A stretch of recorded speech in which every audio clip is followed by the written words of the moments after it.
part 2 of the Dropkick here on YouTube. We're going to start this thing off the right way, going into a little backstage banner. They are seriously considering, the creative team and Vince McMahon, on turning John Cena, the eternal Super Cena, super face, heel to face The Undertaker. Well, I think this is a good move in John Cena's career.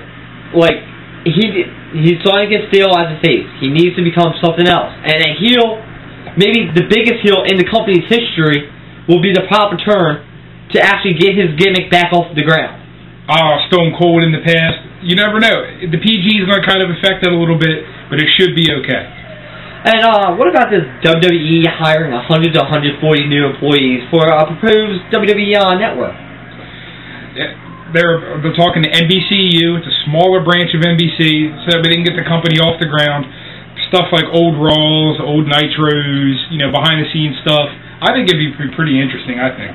Hey, the old WWC Nitros and WWE Raws from Raw's Warrior will be a great thing. The stuff you want to see. The stuff when WWE was great and actually putting effort into the brand to try to make it get over. That's very true. Desmond Wolfe, a.k.a. Nigel McGuinness, back in his Ring of Honor days, is going to make his return to TNA TV soon after a lengthy hiatus for personal reasons. Personal reasons? You gotta be kidding me, right? Well, supposedly he was dealing with a rash of injuries. I don't know. Apparently he has some mental problems. Well, he must be to work for Dixie Carter, right? Yeah. Dixie Carter, don't even get me on that subject. But, yeah. What about this new John Cena movie? Is anyone really interested in it? I'm not. Anyway, next on the docket. No, we had to talk about this some more. It's action-adventure. It's John Cena, boom, boom, pow, save the day at the end. Everybody feels good. Am I hitting close? So that's your info on the movie? That's my info on the movie. It has Ethan Embry in it. He's been in a couple movies. Who the hell is that?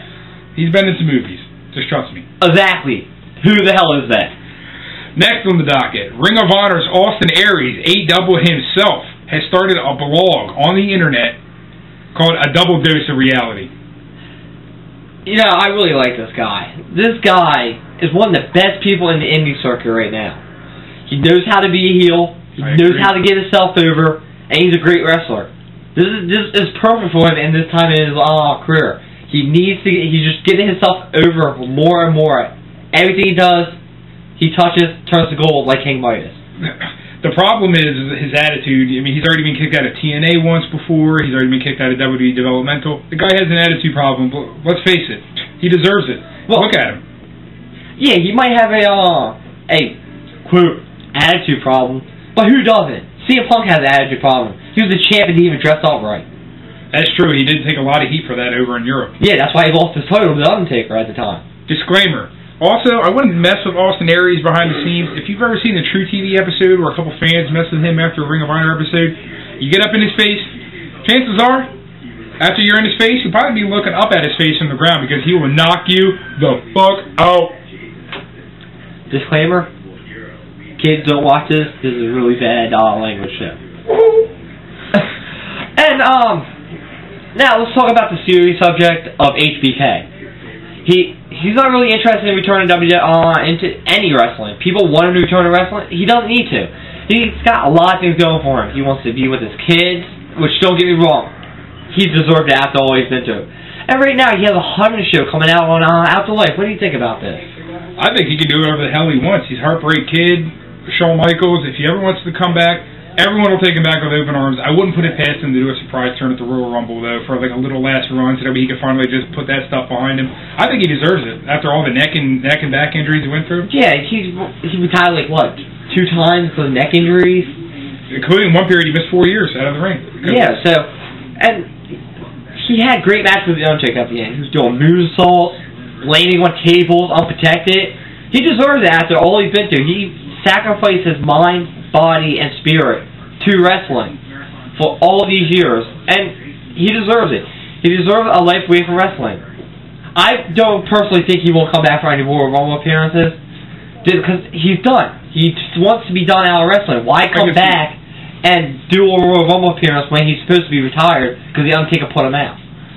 Now, I want to go back and retouch real quick on the Desmond Wolf thing. I do remember reading on WrestleZone and various other pretty good sites that anyone can check out on the internet. I'm not going to say their names here.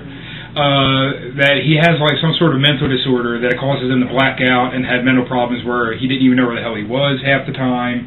He didn't know where he was coming from, and that's why he was taking time off to re-get on medication. And he was doing stand-up, apparently. And I don't know how funny Desmond Wolf can be, but he was doing stand-up in the Tampa area. That was the last time I read. Stand-up?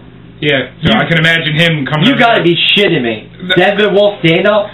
Yeah, well, I probably will laugh at his face. Well, I mean, I don't think his gimmick really got over in TNA that well either way, but that's just my personal opinion. I think that. Yeah, hot girl with that counts. Yes, Chelsea. Yeah. Yeah, and we're not talking about certain people, but either way. Also, real touch real quick on the John Cena thing. I see we have down the John Cena movie. The only reason why me and him really don't care.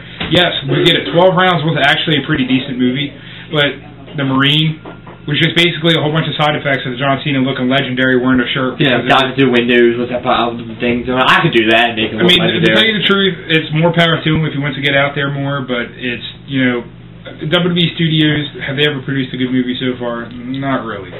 Also, to touch on like the movie front, there has been a Batista sighting, and he was on Chuck last week. He played like a... That guy's still alive? Yes, he's still alive. Oh my God. He doesn't have any of the facial hair anymore. He still looks pretty ripped. He did like a Marine type deal, like ex-Marine, like the special like the real A-team type deal, like they were the A-team, like. Yeah. He did a pretty good job at acting. He didn't really have much good lines, but it was a pretty good show with how the stuff. And they do have like Stone Cold make appearance on the show and stuff like that. So I've seen that episode. Yeah, so I just had to tell you about the Batista sighting. So well, that's almost about time for us to wrap up Backstage Banner. Coming up next, we have in part 3 we have Storyline Scramble, where we discuss stuff like the They storyline in TNA. And he's going to be talking about... Jersey. Enough said.